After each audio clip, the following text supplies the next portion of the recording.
isto é muito bom.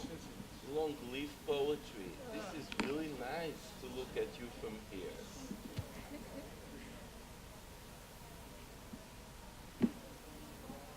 Oh, animais. Boa ideia, boa ideia. Isso por acaso é... Não vou desligar, mas vou... Olha que bonito que é Macau. Ah, olha que bonito de facto, não é bonito. Macau às vezes é muito bonito. Nem sempre, mas às vezes é nisto. Pois, porque eu não percebo para quê. É para nos constipar, é para dar dinheiro ao hospital público.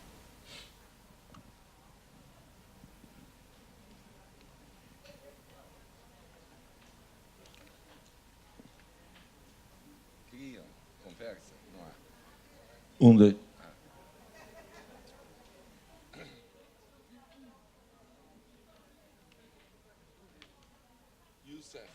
Youssef Lois Peixoto.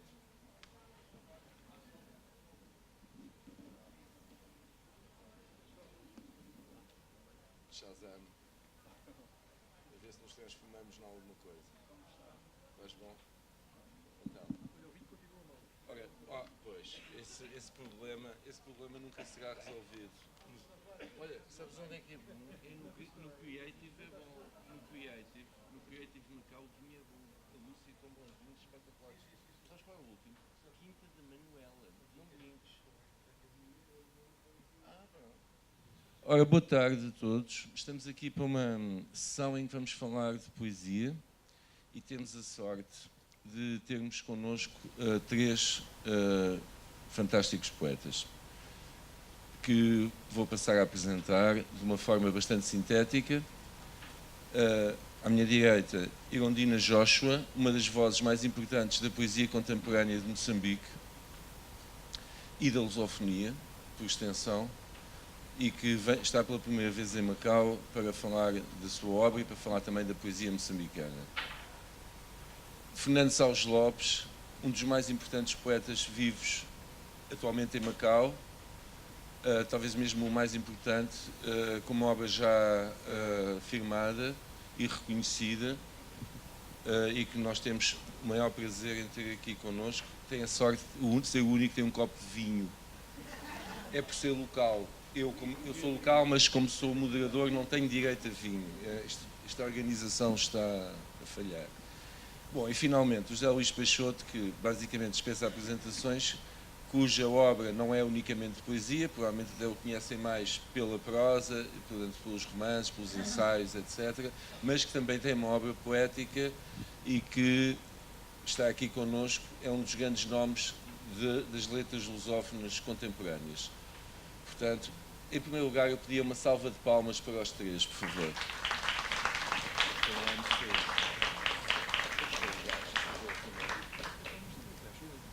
Bom, e para continuarmos, vamos ser descontraídos. Nós não estamos aqui, isto não é uma universidade, não estamos aqui a fazer nenhum...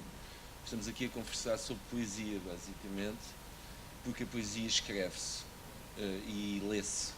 O que nós estamos aqui a fazer tem que ser entendido como algo de ligeiro, em que nos permitimos, digamos, apresentar autores que normalmente vivem mais recolhidos, porque não são atores, não são, enfim, e que hoje, portanto, damos ao público uma oportunidade de um convívio mais próximo. E nesse sentido, vamos então, eu pedi à Irondina, eu sei que a Irondina tem um texto para ler sobre poesia moçambicana e eventualmente sobre a sua própria poesia. Não, é sobre poesia moçambicana.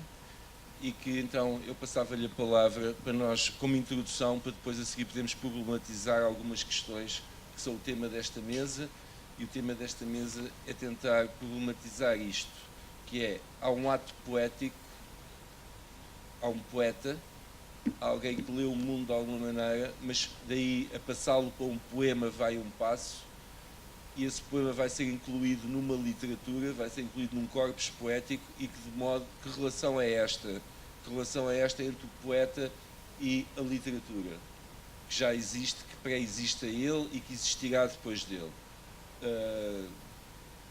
É um tema como outro qualquer, mas é um tema que talvez a gente possa vir a debater. Entretanto, antes disso, Vou passar a palavra a Erondina Joshua para nos ler então o texto que ela preparou para este evento. Boa noite, muito obrigada. É um prazer muito grande estar aqui. Eu, na verdade, preparei uma questão que depois, se calhar, eu não tenha conseguido responder. É assim, alguém pensa em poesia nestes tempos de busca material? Numa segunda-feira, quando o sol de África nascia tocando as ruas e casas, os lugares e os lares onde eu nasci e cresci, em Moçambique, a vontade de viver estava dentro de mim, entre a carne, os ossos e o espírito. Estava sentada numa cadeira a ler como forma de fugir às notícias amargas que correm pelos jornais nacionais e do mundo. O celular acende a luz. Um e-mail. Fui convidada a um festival literário em Macau. A primeira coisa que senti foi o sol a queimar abrasadamente a emoção da escrita, porque ela é superior ao autor. A escrita é o sol que nasce, cresce e ressuscita. Sou uma escritora de poemas na era contemporânea, assim como Sangário Cap, Mbate Pedro, Andy Shivangi, Elder Fife, Sônia Sultuane, Chagas Levene, Tânia Tomé, Álvaro Taruma, Pedro Pereira Lopes, Jaime Munguambe, Maquivaldo Pedro, entre outros. Neste pós-modernismo marcado por tecnologia e correria, preocupa-me a humanidade transformada pela magia virtual. Hoje somos águas do mesmo rio. A poesia exige afetos universais, mas também particulares. Alguém pensa na poesia nestes tempos de busca material? Somos poucos e desta pouquicidade encontramos a força para mudar o curso das águas. Lembro-me no outro dia, numa tertúlia, alguém queria saber o que eu acho da poesia moçambicana. Nesse instante, retornei à minha infância e a tudo quanto foi construído através da escola primária. Digo, a poesia habita em mim antes mesmo de saber ler e escrever. Aliás, a poesia é esse não entendimento da língua que nos é imposta. Outras formas de existir com a língua que não se aprende, mas encontra-se sem pretensão. As primeiras classes foram marcadas por nomes fortes da poesia moçambicana. José Cravirinha, Noêmia de Souza, são alguns dos exemplos de uma poética brutalmente combativa. Aprendi que poesia é uma arma para libertar um povo. Aquela poesia amarrada ao chão. O poeta com a grandiosa missão de recriar as dores dos outros, mas os outros nunca foram os outros. Aquele tempo a poesia espreitava para dizer nós. Ainda diz porque ela não parou de contar a história do nosso povo na primeira pessoa. Nota-se isso na linguagem marcada por expressões coloquiais. Linguagem que salta da rua para reivindicar o seu direito mais precioso, a liberdade do homem, a identidade. Repito, porque a escrita é mais alta. Quem escreve trabalha o interior e afasta as tempestades malignas. Quando vieram outros autores como Mia Couto, Eduardo White, Luís Carlos Patriquim, surgiu o homem a esculpir uma poesia universal. O homem apareceu desta vez como um sujeito espiritual. Desta vez como um fantasma das suas vivências. O homem de frente com ele e não com outro homem. Continua a haver combate. Agora, não com um rosto conhecido como antes. O desconhecido acende a busca, que é talvez o maior dos combates. O que a literatura faz é nos desnudar. Faz com que nos confrontemos com o que nos arrebata neste círculo infernal acontecemos. Gosto da ideia de cegueira defendida pelos surrealistas. A cegueira aqui é o abandono dos objetos dados e a transmutação do homem como o objeto. Quero dizer, passar a ser o que dá, não apenas o que recebe. O transporte, o automatismo, o impulso, os movimentos da consciência permitem libertar a mente da racionalidade. Sair do campo das emoções premeditadas ou das ações premeditadas, abrir a exercitação dos sonhos e dos desejos subconscientes. As crianças, elas são talvez um grande exemplo de cegueira, de experimentação. Enquanto nós somos influenciados, elas são contaminadas. As perguntas, sem elas não há poesia. Ou, sem elas não há poesia que ultrapasse a derme. Nós, como buscadores, assim como esses infantes, queremos algo que nos arrebate, mudar para podermos encontrar outras mudanças. Em filosofia, poesia quer dizer essência. O que pode ser essência sem que não saia da origem, da raiz. Infelizmente, perdemos tempo em querer nos comparar uns aos outros, esquecendo que o que nos é pedido é a originalidade. Sermos a rã que mergulha dentro de si, como escreveu Bátio num dos seus haikais. Tenho reparado que os poetas conhecidos ou consagrados geralmente são muito copiados, entre aspas. Tenho a certeza de que eles têm a fórmula do fazer estético da poesia. Querer a poesia daquele ou do outro é desperdiçarmos a oportunidade de descobrir o caminho. Não como algo finito, mas como um processo de construção permanente e persistente. Gosto de fazer a analogia entre a poesia e a vida, porque nelas habita a incerteza, a dúvida líquida da ocultação da razão. São o espelho oculto, intervalos carnais e espirituais da diferença. A subjetividade poética ajuda a vermos-nos como possibilidade, a arte como uma possibilidade e a vida a maior das possibilidades. A história prova que o homem, depois de muitos anos, não mudou nada. E a poesia é esse constante despreparo, uma grande interrogação. A poesia, esse dialeto que é feito do jeito de cada um, a magia da universalidade. Um poeta não é um ser que vive fora da sociedade, nem a sociedade uma entidade que vive fora da poesia. A poesia é intrínseca ao homem. Ela é o próprio homem. Obrigada.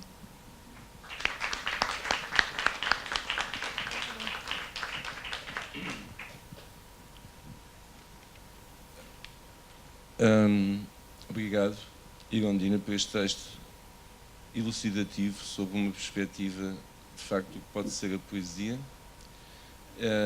Elucidativo também do que é neste momento, talvez, a poesia em Moçambique, e pelo menos dois aspectos que eu fixei imediatamente neste texto é a questão da liberdade e a questão da dúvida. Serem, digamos, dois aspectos fundamentais à poesia. A poesia interroga-se, mas ao mesmo tempo é livre, embora a própria interrogação seja talvez as únicas algemas da poesia. E eu passava o microfone ao Fernando Sales Lopes para ele talvez desenvolver um pouco desta ideia. Também tens um texto para ler. Não quero dizer, é mais uma capa. Então vá.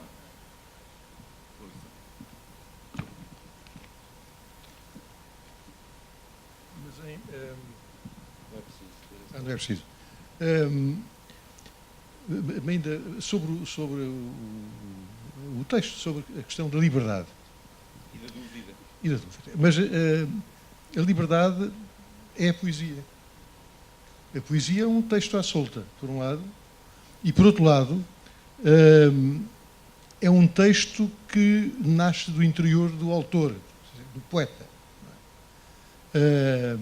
É orgânico, tem movimentos, tem também sensações. é um bocado diferente da prosa, como é óbvio, porque não reage assim.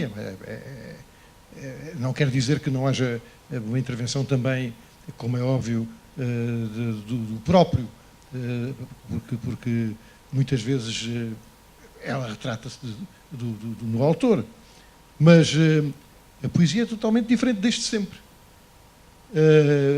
Ela, sendo um grito de liberdade, que é também na libertação dos povos, e nós, se sabe em Moçambique, nós sabemos em Portugal, na nossa própria história, desde sempre, ela foi e é um ato, um grito de Ipiranga, quer dizer, com a poesia, como dizia o Manuel Alegre, se faz a paz e se faz a guerra, não é? Tudo se faz e tudo se desfaz. Tudo é possível fazer com a poesia. E a poesia acontece. A poesia acontece. Bom, o que é que esta frase era do Fernando Pessoa, não é? Aconteceu-me um poema e que a nossa amiga a Sofia também se referiu a isso. Aconteceu-me um poema. Isto vai um bocado para a questão de haver uma musa inspiradora, de haver qualquer coisa que inspira. Aconteceu-me. É uma coisa divina. É uma coisa dos deuses. Caiu-te a poesia, meu irmão. Ela não vem de borla, não é? Quer dizer, não é por acaso que surge assim. Mas aconteceu-me um poema. Porque é bom que nós, enfim, na minha opinião, porque acho que durante muito tempo a poesia, tendo sido um grito de liberdade, ela própria estava presa. Ela estava presa na métrica, estava presa em muita coisa, não é? Da sua maneira. Hoje não. Não é de hoje já, mas há a liberdade do poema. Há a liberdade do poeta. Isso não o torna nem melhor nem pior. Torna-o diferente. É aquilo que ele é. Terá influências? Tem. Nós temos sempre influências de tudo, desde que nascemos até que fazemos qualquer coisa. Seja ela material ou não material. Tem a ver com tudo o que temos dentro de nós.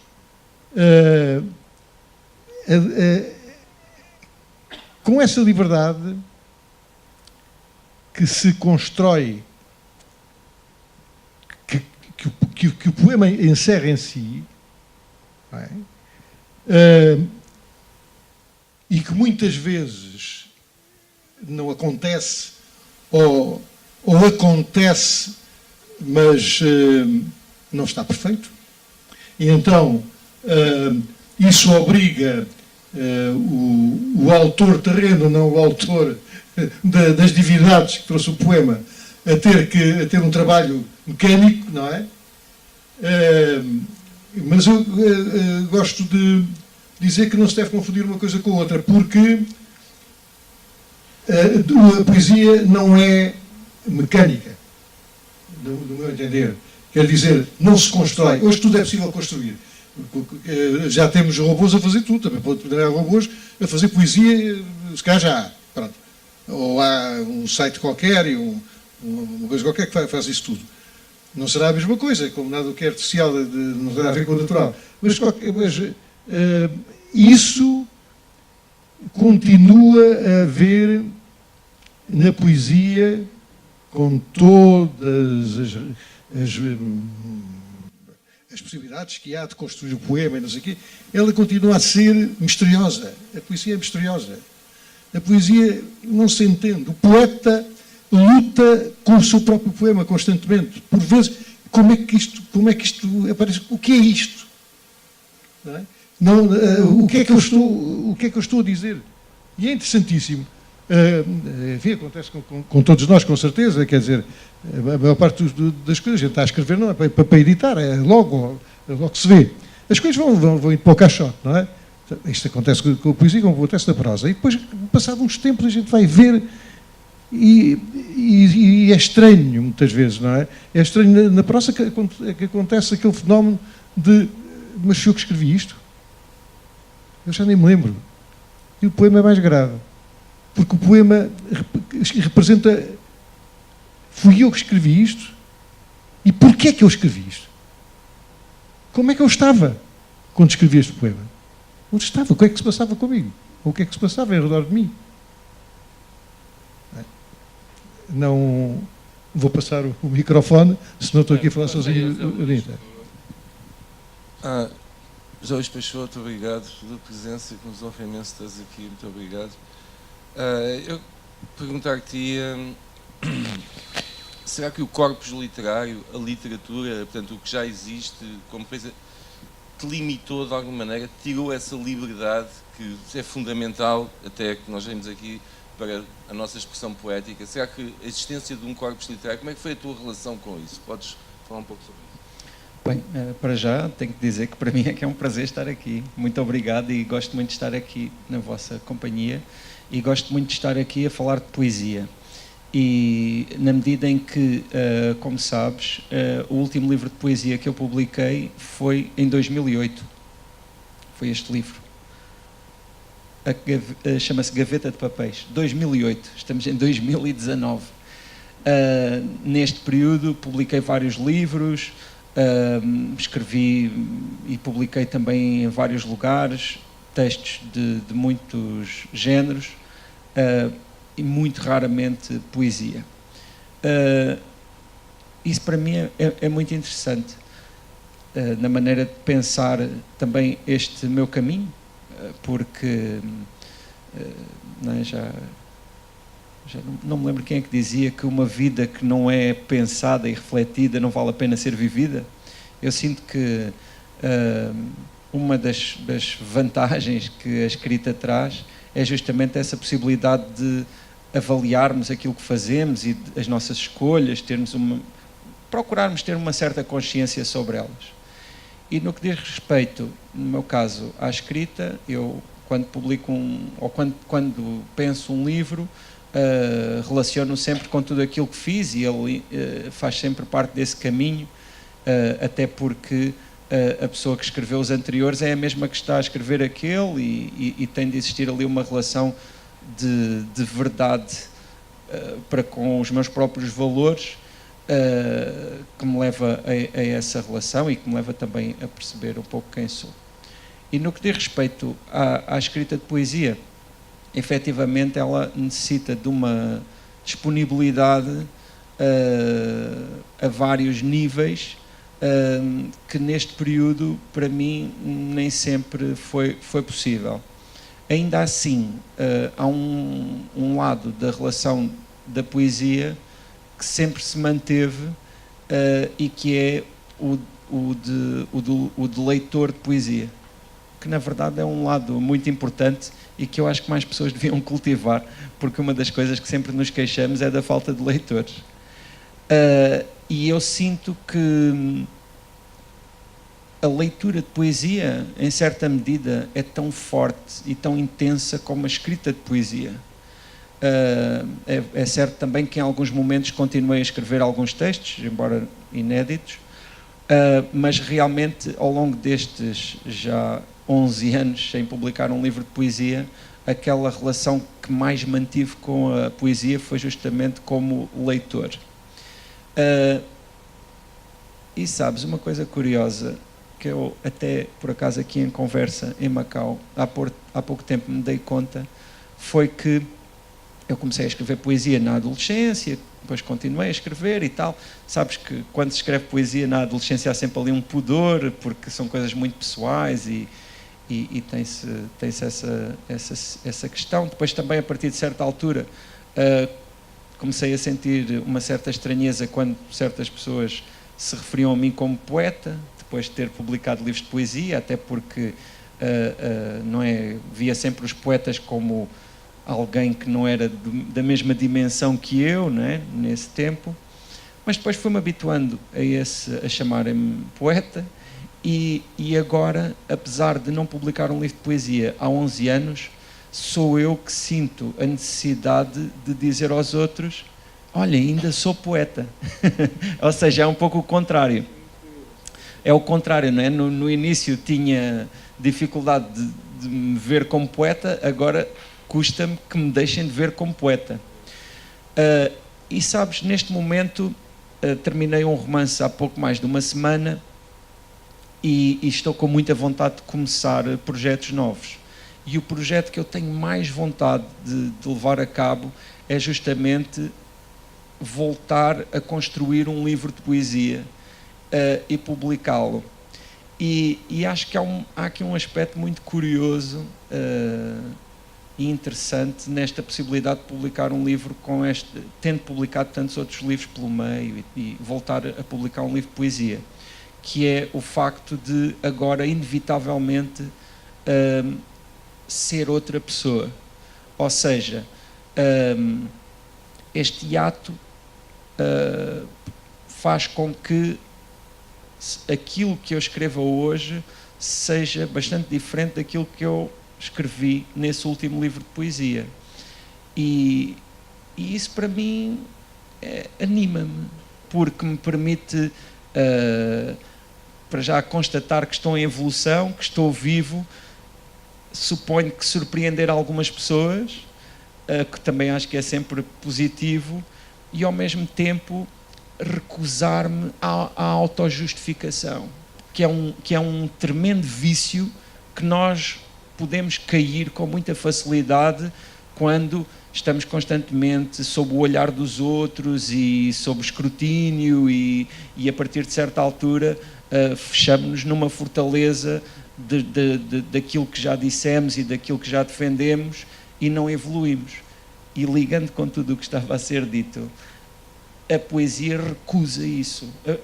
A poesia recusa esse acomodar, recusa a liberdade da poesia tem de ser até para nos pormos a nós próprios em causa. E por isso sinto-me aqui uma fênix em Macau.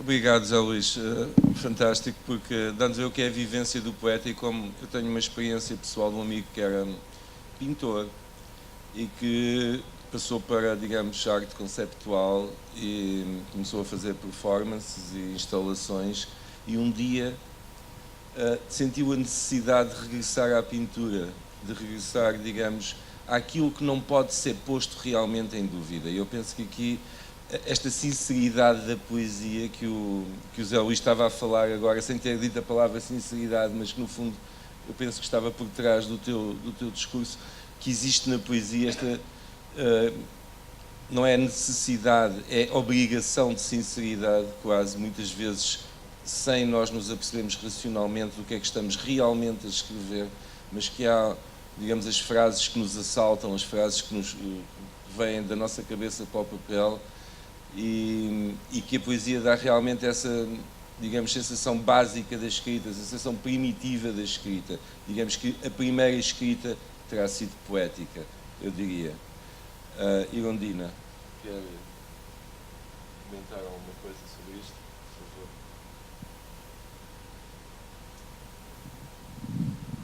Sobre a primeira... Sobre a importância primordial da poesia na escrita, digamos, como a primeira escrita ser uma escrita poética, antes de ser uma escrita, por exemplo, descritiva do mundo, dizer a árvore é verde, não, a árvore é linda, portanto, haver uma relação imediatamente poética entre, digamos, o poeta e o mundo, e que é, digamos, a escrita mais imediata, antes da escrita racionalista, buscada. Por isso que eu gosto muito da ideia, volto a dizer, dos surrealistas, porque eles enfatizam muito a imaginação. Eu acho que a poesia está muito ligada ao olhar. Ao olhar. E o olhar pode não ser aquilo que é... Não ao olhar imediato, de ver uma árvore e ver que o tronco é castanho, as árvores, as folhas são verdes. Olhar uma árvore... Não, essa ideia não é muito boa. Se calhar olhar um rio e ver uma cobra, a descrição do rio e ver uma cobra.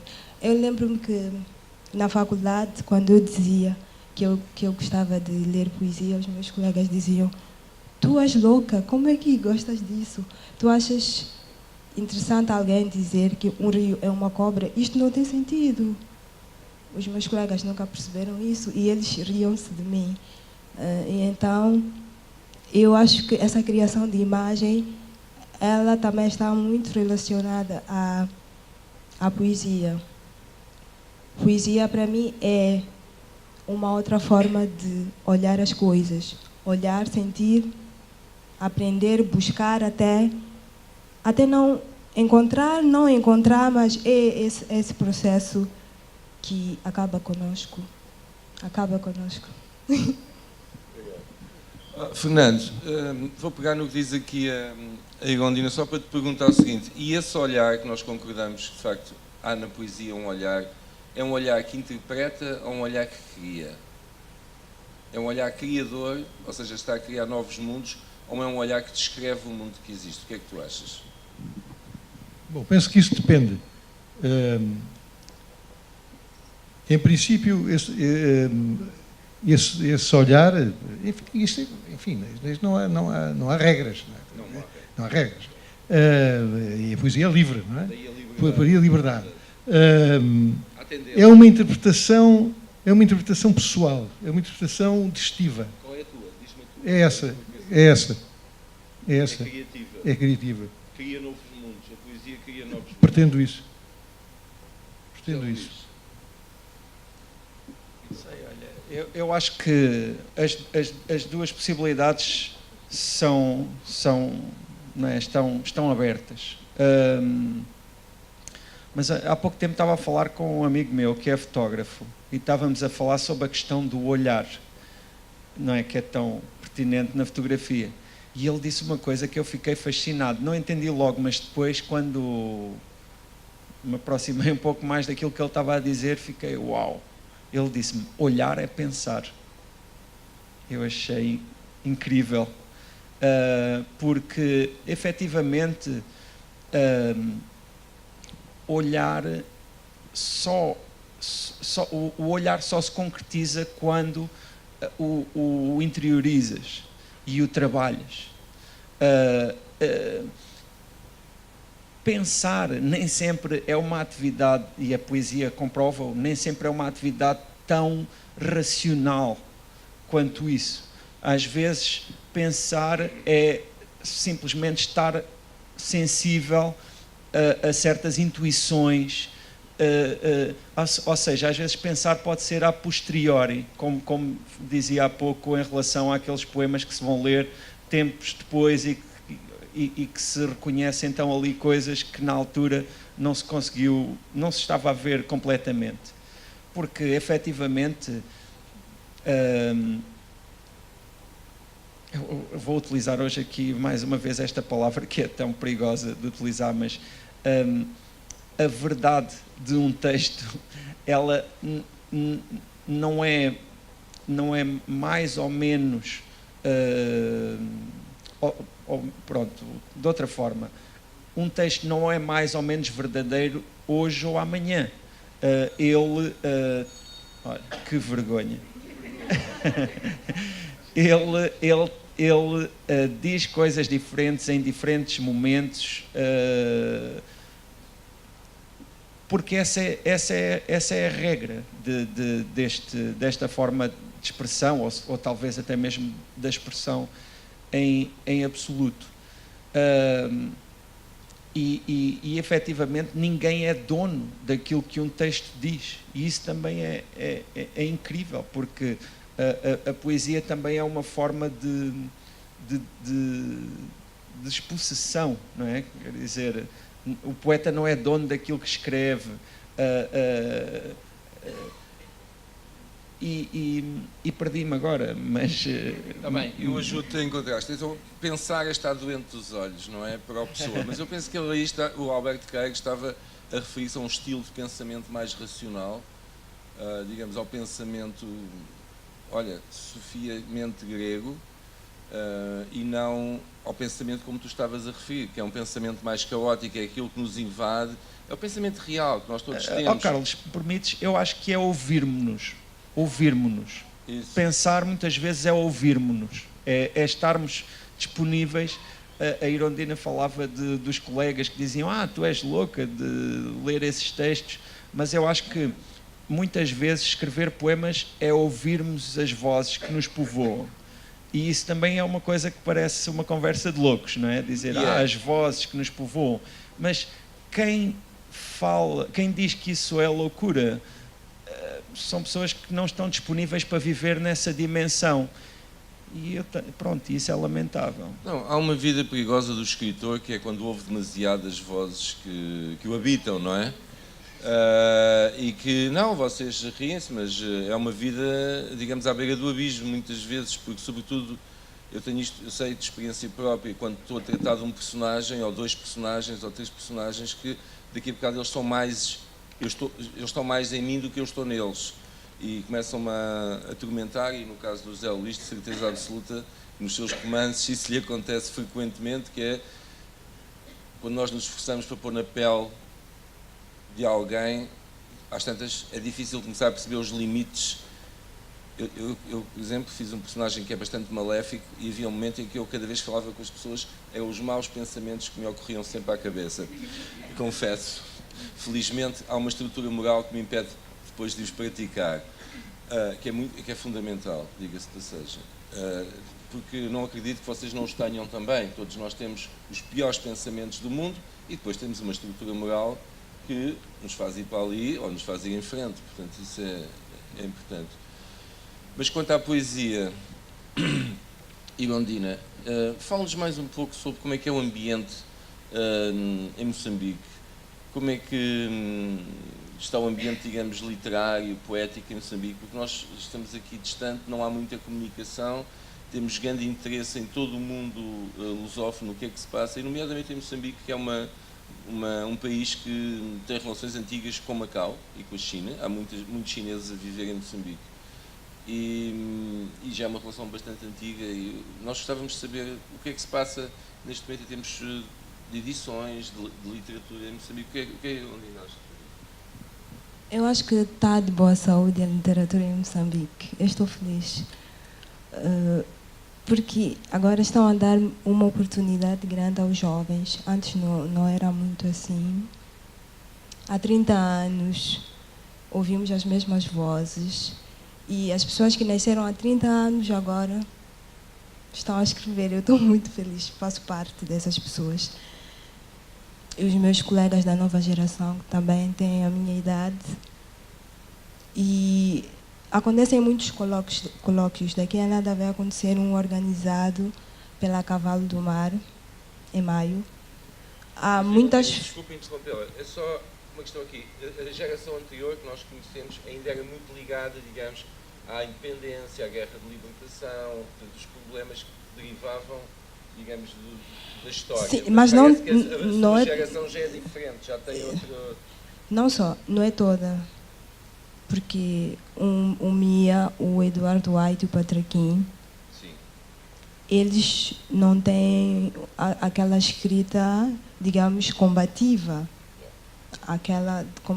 Mas eles são antigos. Os mais antigos que tiveram essa escrita, como eu disse, foi Noêmia de Souza, José Craveirinha e outros. E esses que eu me referi saíram um bocadinho e começaram a olhar o homem como um sujeito espiritual. E foi a partir daí a nova geração, não é? Segue essa linhagem do homem como um sujeito universal. Agora combatemos, não sabemos com quem. Sim, eu estava a falar também das feiras que acontecem em Maputo. O Centro Cultural Português tem organizado vários eventos de literatura, prêmios também. Tem surgido várias editoras, feiras de livros. Antes não era assim. Só tínhamos praticamente uma feira que era da Minerva Central, agora Minerva. Sim, acho que está muito bem. Muito bem não, porque eu não me contento. Quero que seja muito mais, mas está a crescer. E eu estou feliz também por ajudar em algumas coisas. Fernando, em relação a Macau, o que é que tu achas que é neste momento o estado, digamos, a situação, o estado do sítio poético aqui em Macau? O que é que tu... Deixa-me só dar-te uma pequena... Nós sabemos, através, por exemplo, de um artigo de Garcete Batalha, que uma das fixações da poesia de Macau até 99 é aquilo que ela própria define como a angústia do fim. O que é compreensível, porque vamos falar da poesia em português, obviamente. Portanto, a poesia de macaense e pessoas que viviam aqui em Macau, havia, digamos, uma relação complicada com o que vinha aí. Nós vivemos neste momento outro espaço, porque nem sequer não temos esse tipo de preconceito, não temos temos uma vivência real do Macau de hoje e não uma vivência saudosa do Macau que na verdade era horrível em alguns dos seus aspectos. Fernando, como é que tu vês hoje, digamos, as possibilidades e a existência da poesia portuguesa em português em Macau? Pois, em português. E dentro da nossa tradição. Evidente. Bom, Macau sempre foi muito especial em relação à escrita, não é? E em relação à poesia, por exemplo, que nós podemos ver em qualquer país de lusofonia, ou países de imigração dos portugueses, pode sempre fazer uma leitura entre a chamada poesia imigrante e a poesia migrada. Em Macau, não se sabe bem porquê, não se consegue encontrar essa ligação, ou seja, da poesia que se traz ou da poesia que se recebe. E o estado da poesia em Macau, na verdade, como disseste, havia a angústia da altura, antes da transferência e tudo isso. Não se vê isso muito traduzido em poesia em Macau. A poesia de Macau que fala mais disso é poesia popular, é uma poesia popular em Macau. Essa fala, na verdade, nesse Macau que vai acabar, não sei, o Adé, em Patuá e também em português e não sei o que. Agora, enfim, isto é a comunidade macaense. Em relação aos outros portugueses, não vejo que haja grande desenvolvimento da criação poética em Macau. O que não quer dizer que não venha a acontecer, não é? Nós também estamos, neste momento, em Macau, a receber muita gente que vem do exterior, de língua portuguesa. Pode ser que apareça qualquer coisa, mas não vejo assim nada de novo. São Luís, e Portugal? Como é que tu vês o ambiente literário, por assim dizer, não se limitando só à poesia, mas na verdade eu não quero que tu me descrevas o ambiente literário, porque eu já sei como é que nós somos quando descrevemos o ambiente literário, os espectadores também já sabem. Não, como é que é viver neste momento? Quer dizer, como é que é viver como escritor, viver como poeta? Que eu admito que seja se calhar mais fácil do que era aqui há 50 anos ou há 60 anos, em que o Fernando Pessoa tinha que ser tradutor e tinha que andar a fazer coisas comerciais para poder viver. Apesar de tudo, alguma coisa mudou. Como é que é, José Luís, por favor? Bem, realmente, sob o ponto de vista prático, eu acho que há muito mais facilidade do que havia há 30 anos. Hoje o que não é só positivo, efetivamente isso acontece porque se desenvolveram uma série de áreas que permitem que quem escreve tenha alguma recompensa económica por isso, mas porque estou a falar desse aspecto profissional, não é? No entanto, muitas vezes também há aí algumas perversidades nessas lógicas e que também... Olha, mas, José Luís, não só, eu gostava que tu me falasses, como depois vou perguntar exatamente aqui aos outros nossos autores, que é que temas, que temáticas, o que é que neste momento, digamos, do teu ponto de vista, e estamos aqui a falar, obviamente, do ponto de vista de cada um dos autores, e como nós sabemos, cada um dos autores são sempre ferozmente individualistas, individuais, etc., e narcísicos, etc. Portanto, é desse ponto de vista que eu quero realmente... Sim, o que é que sim. neste momento te preocupa como poeta, como escritor, como português, portanto, vivendo em Portugal? Fazia a mesma pergunta depois ao Fernando e fazia a mesma pergunta depois à Irondina, como moçambicano, ao Fernando, como residente de Macau, o que é que neste momento o que é que está na mesa? Bem, essa pergunta é muito difícil de responder porque efetivamente é muito difícil nós no momento presente fazermos uma avaliação muito rigorosa e inequívoca desses temas. Ainda assim, todos os escritores já têm de fazer para se contextualizar, para se integrarem no contexto a que pertencem e para contribuírem de alguma forma, não é, para essa história da literatura, que se quisesse, não é, e eu acho que existe, quando se escreve e se publica, e se tem alguma consciência literária, existe sempre essa intenção. Mas lá está, mas é muito difícil fazer essa análise e não errar. Já agora também sinto que até tanto sob o ponto de vista dos temas como sob o ponto de vista da maneira de estar, eu acho que é muito difícil ou é muito diferente escrever prosa, nomeadamente romances, em Portugal ou poesia. São mundos que se têm vindo a afastar, embora a tradição da poesia em Portugal seja quase incontornável, e não é por acaso que pode-se dizer que a maioria dos autores e autoras que publicam romance em Portugal, em algum momento lhes aconteceu a poesia e publicaram livros de poesia com mais ou menos sequência.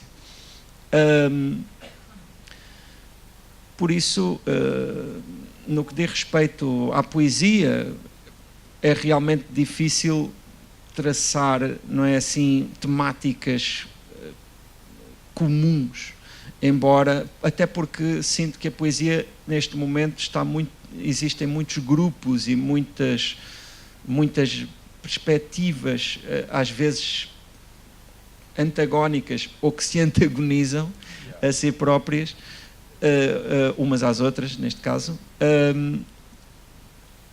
na poesia contemporânea portuguesa. Isso é um sinal de vitalidade, não acho? Eu acho que é um sinal de vitalidade, mas que às vezes traz um certo mau ambiente. Eu sei, mas para quem vê de fora é divertido. Sim, a partir de E Macau. é um sinal de vitalidade. As pessoas perdem tempo a discutir por causa de poemas e por causa de maneiras de escrever. É um bom sinal para uma sociedade, quer dizer, eu acho que é melhor discutirem isso do que... Sim, mas sabes que um aspecto curioso é que, como se tratam de pessoas que trabalham com palavras e que têm muita sensibilidade nas palavras, quando são violentas, também são muito violentas, ou seja, quando são violentas verbalmente, também são capazes de grande violência verbal.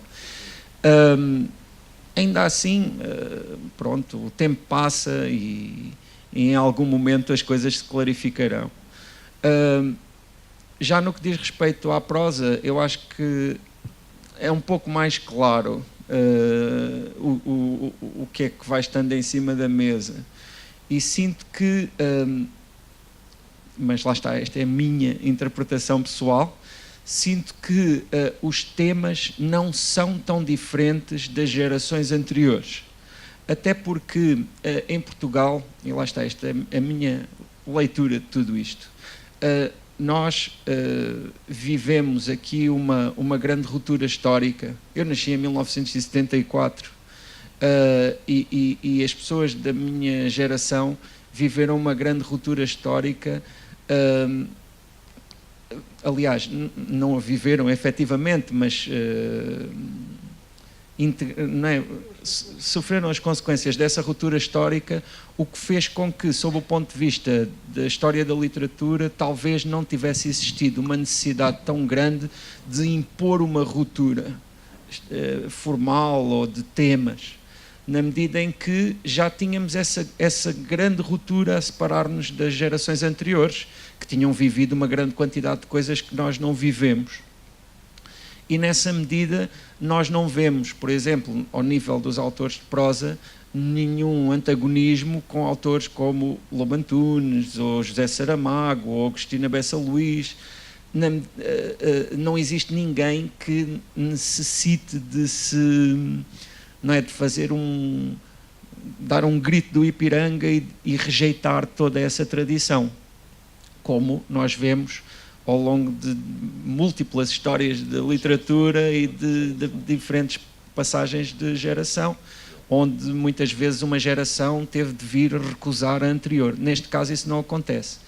E o que eu sinto é que, pronto, essa é uma consequência destas diferentes vivências históricas e que faz com que, ao nível dos temas, de um modo ou de outro, isto pode ser um pouco polémico, eu sinto que a questão da identidade nacional continua a ser um tema central, como já era nesses autores. Isto pode ser um pouco polémico porque há autores que se dedicam, estou a lembrar, por exemplo, do Gonçalo M. Tavares, que se dedicam a escrever sobre textos que não são localizados, em que as personagens têm nomes alemães e em que se debatem sobre questões que aparentemente não têm fronteiras. Ainda assim, eu considero que também esses textos são, por contraste, uma reflexão sobre Portugal. É muito curioso na principal obra do Gonçalo M. Tavares, Índia, não é? O personagem principal não é português. Eu acho que é um falha, quer dizer, é óbvio, não é? É óbvio. E tem uma relação direta com um livro que não é nada importante na literatura portuguesa, que são os Lusíadas. Pois, não tem nada a ver com isso. Pois, mas, além disso, além dessa questão, há um outro caso, que é o facto de nós olharmos a literatura, seja prosa ou poesia, eu acredito, é claro, tem outras dimensões, mas também tem sempre uma ligação com a história, na medida em que nós vivemos num determinado momento e numas determinadas circunstâncias. E neste caso, nós temos de perceber que Portugal, justamente em 1974, se transformou bastante, e uma das suas grandes transformações foi a sua ligação com o mundo, não é? Ou seja, eu, o Gonçalo e outras pessoas desta idade temos, não é? Ainda mais os mais jovens hoje, com a internet e tudo isso, existe uma ligação à cultura de massas ou seja, Portugal hoje posiciona-se de uma maneira bastante diferente do que se posicionava nos anos 60, não é? E isso também acaba por estar aí tratado. E esse acaba por ser o tema, porque eu sinto que Portugal, e é muito, para mim é curioso dizer isto a partir de Macau, tem justamente dúvidas grandes em relação à sua identidade, nomeadamente no que diz respeito ao seu tamanho. Ou seja, nós não sabemos se somos muito grandes ou se somos muito pequenos, não é? Porque nós sabemos que estamos ali naquele canto da Europa, sabemos que vem a senhora Merkel e nos põe no nosso lugar, mas também às vezes, não é? Temos uma memória de um passado grandioso e de dividir o mundo com a Espanha. Passado e um presente, penso eu. Fernando, sobre Macau. Escrever em Macau, Bom, o mesmo tema. O mesmo tema, não é? Escrever em Macau. Bom, a questão, eu aproveito aqui um país que não sabe se é muito grande ou se é muito pequeno, porque estamos em Macau, não é país nenhum, e que é muito pequeno, mas que tem uma língua que é universal, uma das línguas oficiais, que é a nossa, que é português. A escrita aqui é difícil. É difícil porque viver dela ninguém pode viver, como é óbvio. Aqui não se põem esses problemas dessas maldades, porque essas não existem. A publicação aqui também é reduzida.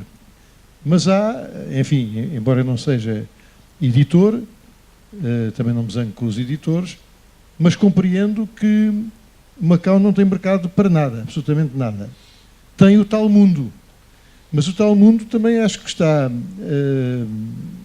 que não há uma política de divulgação do livro que nos leve a que as pessoas em Moçambique ou no outro lado qualquer saibam o que se faz em Macau e vice-versa.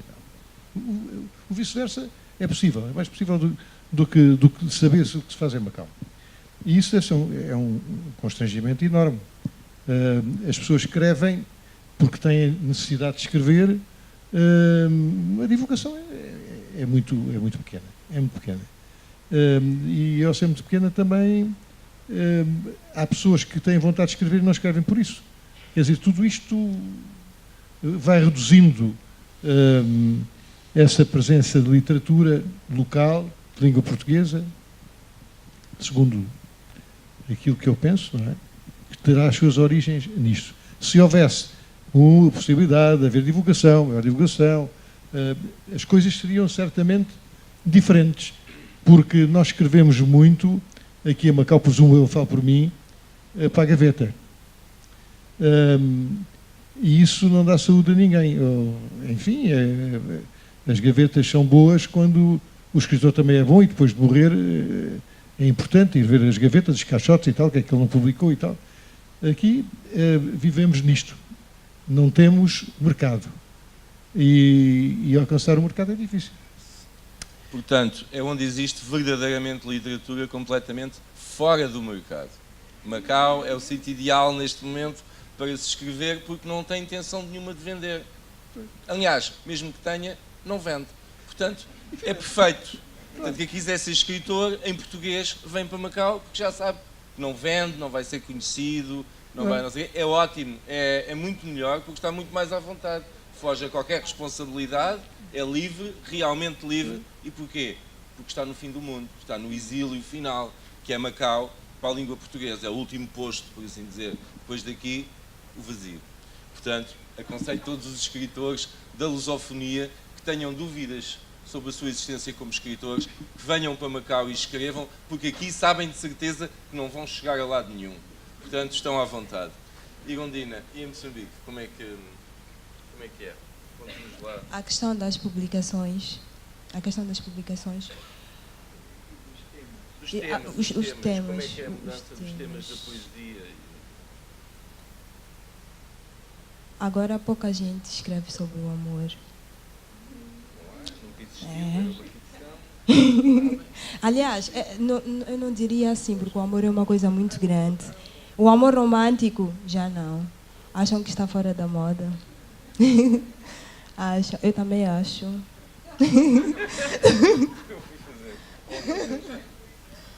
É verdade. Para brincar, afinal existe.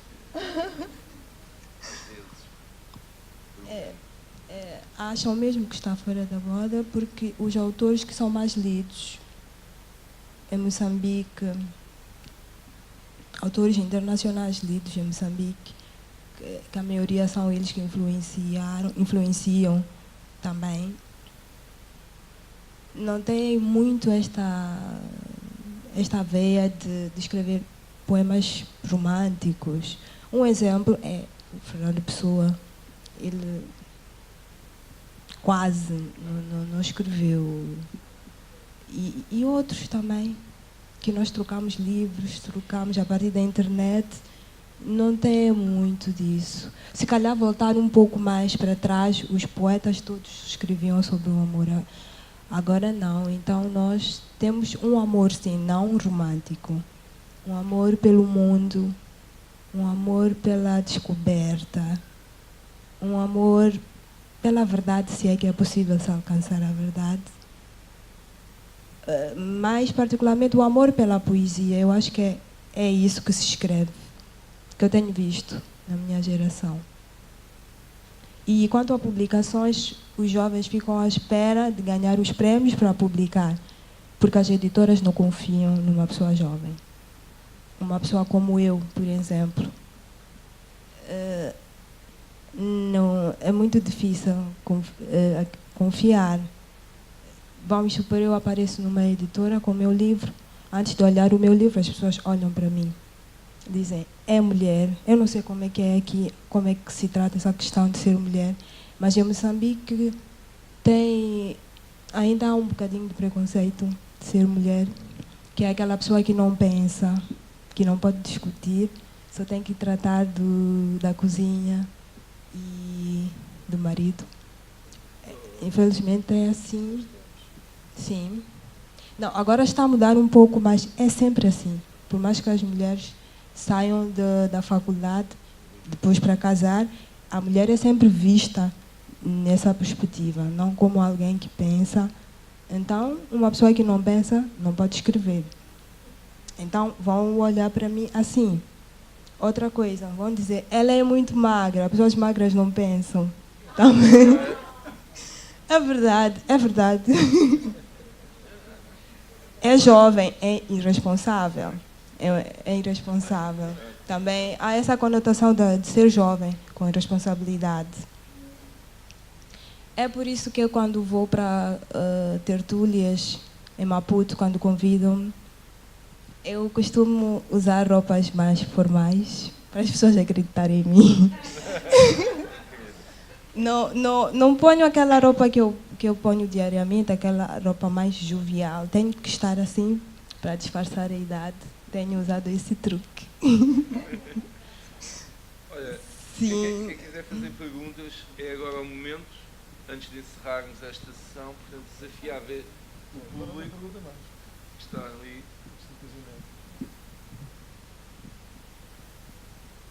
Estou a gostar bastante deste painel, está a ser uma discussão muito bem dirigida e, de facto, estou a saber um pouco mais desse mundo poético.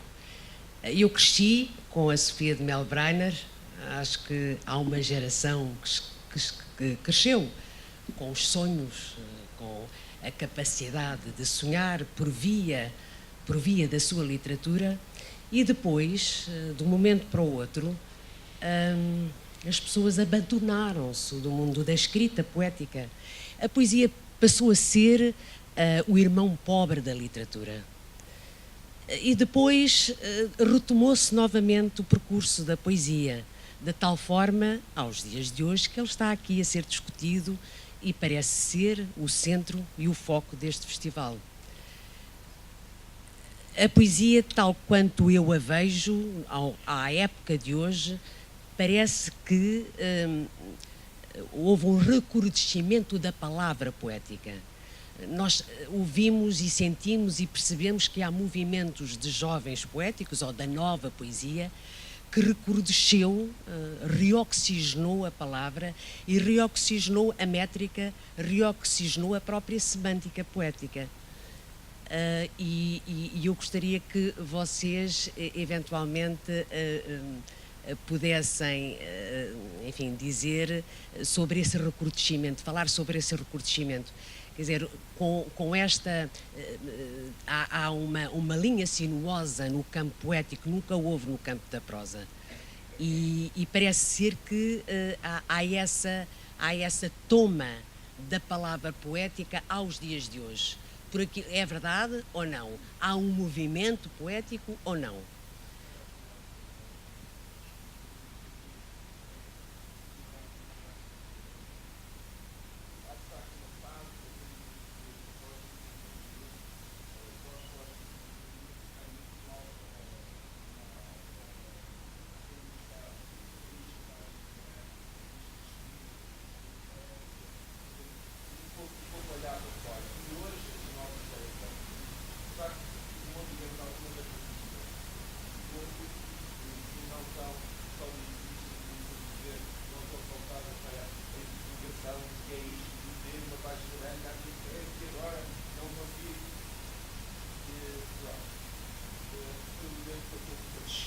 Na poesia portuguesa dos anos 80, 70, 80, mas que de repente surgiu uma nova geração e que é completamente mais aberta e que foge um bocado àquela coisa da procura da palavra correta, da escultura, do poema, e é mais, digamos, livre, por isso dizer novamente.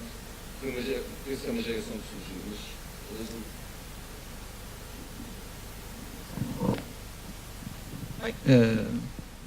É claro, eu acho que cada tempo acaba, e principalmente quando temos já perspectiva e conseguimos avaliar, cada tempo tem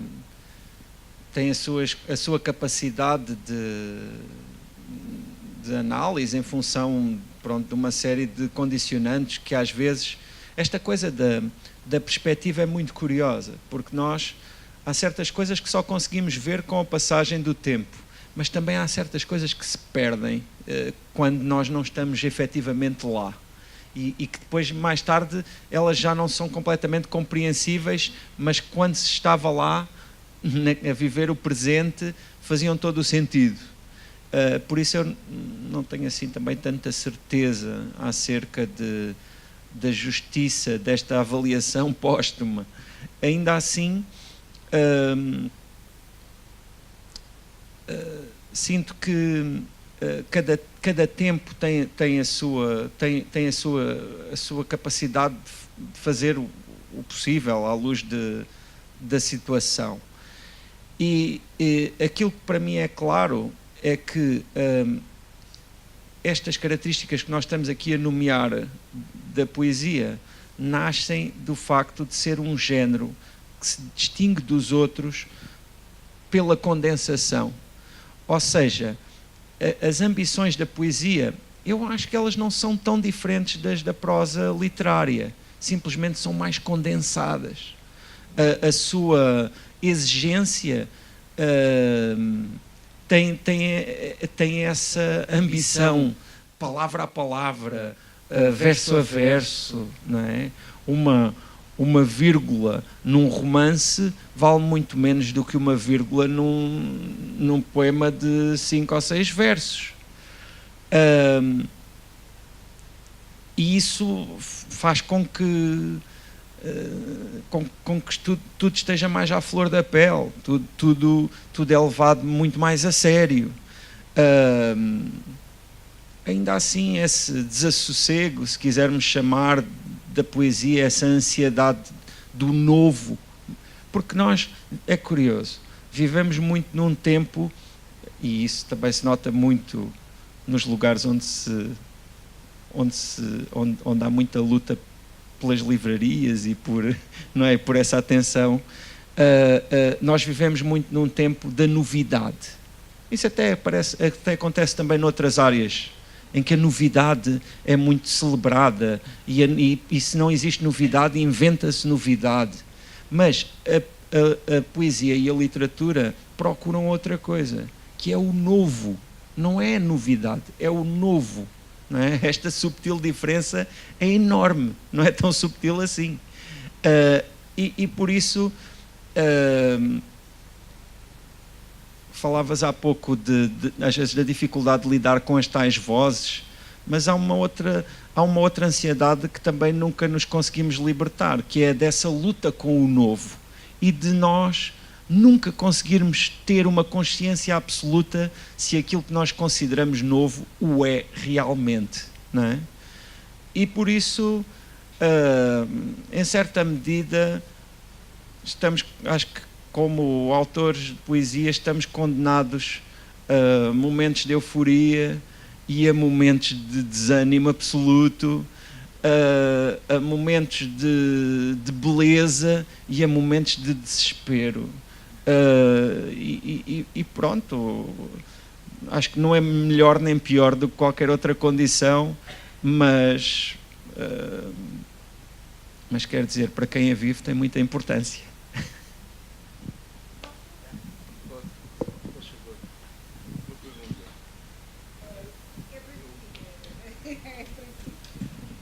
Ai, obrigada, quase não precisava. É mais para si. Miguel Sousa Tavares disse ontem, creio, acho que foi ontem, que fez um poema, ou fez uns poemas, mostrou à mãe, Sofia de Melbreiner, e ela disse-lhe: ó Miguel, deixe-se disso. Ele acatou e nunca mais escreveu poesia. O José Luís Peixoto, sorte a sua, não era filho da Sofia de Melbreiner, não auscultou sobre os seus poemas, fê-los, editou-os e nós lemos. Mas eu levo daqui a ideia de que a poesia é um lugar nobre da literatura. Se calhar por influência da Sofia de Melbreiner. Mas também me influenciou, porque me diz que ela é um somatório, ela é condensadora, ela é avassaladora. E se ela é avassaladora ao ponto de o levar a um interregno de 11 anos, A pergunta que eu tenho é: que ordem de fatores, exógenos e endógenos, o podem fazer derivar para outros géneros literários? E dentro desses, qual é o seu preferido, se tem algum?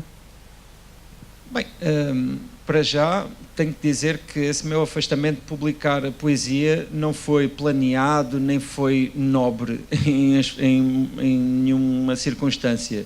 Foi casual e teve a ver com o facto de... Foi uma circunstância da vida, quer dizer,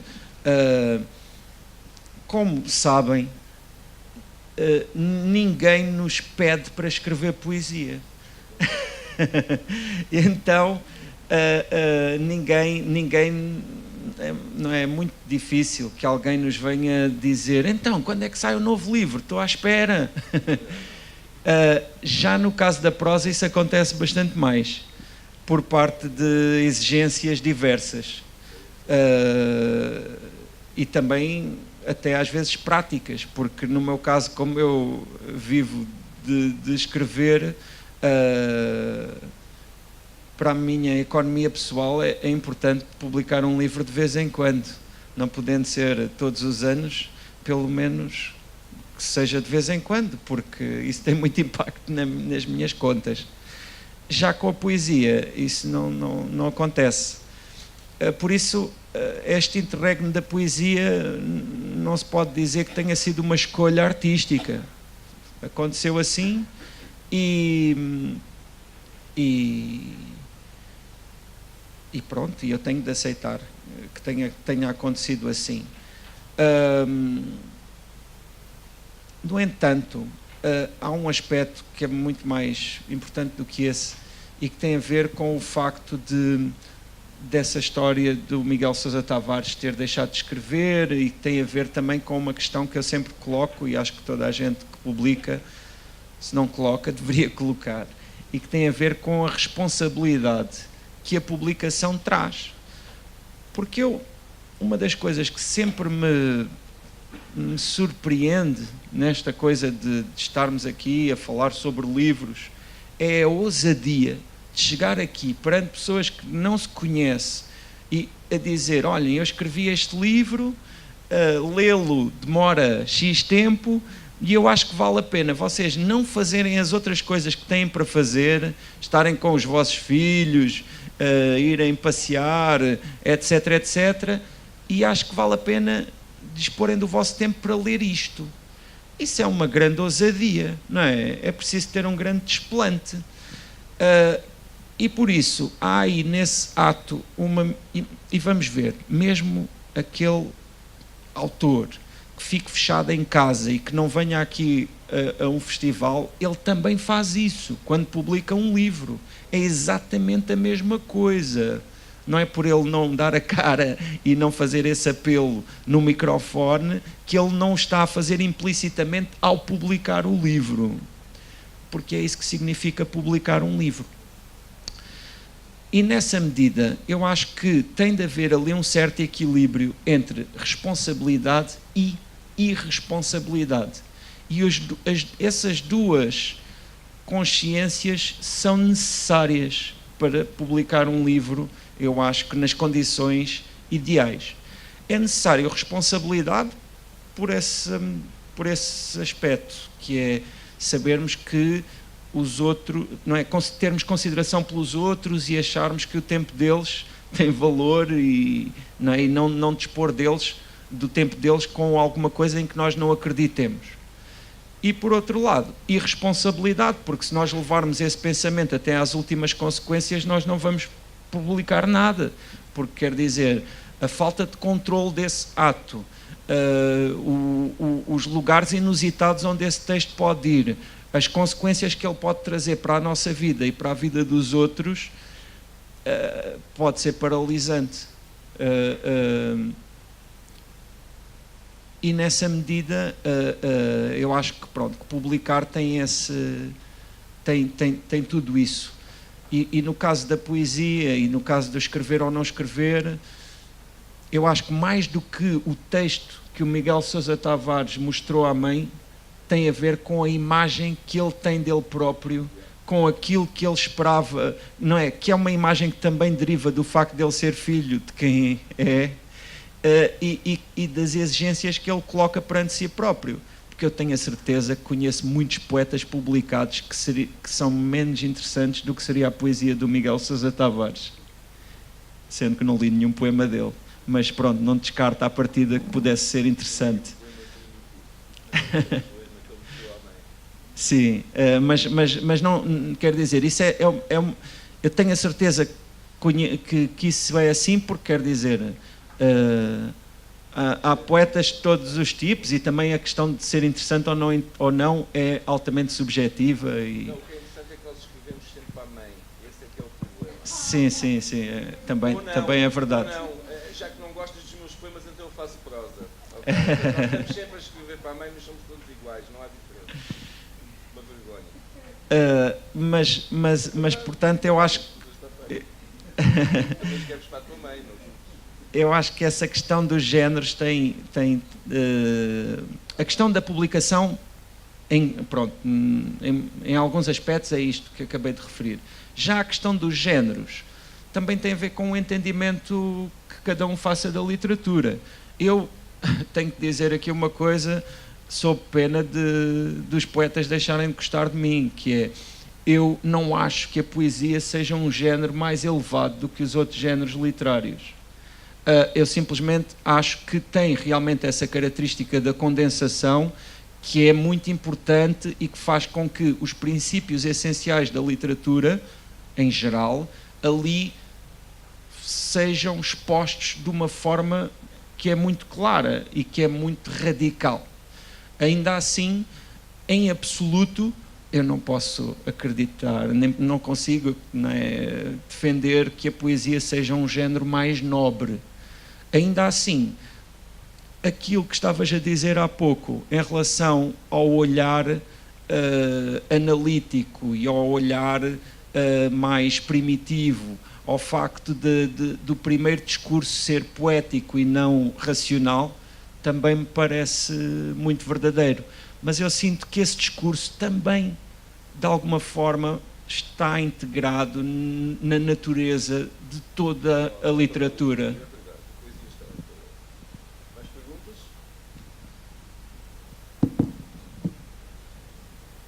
Bom, não há mais perguntas, meus amigos. Gostamos muito da vossa presença. Adoramos. Como diria o outro, faríamos amor com todos vós.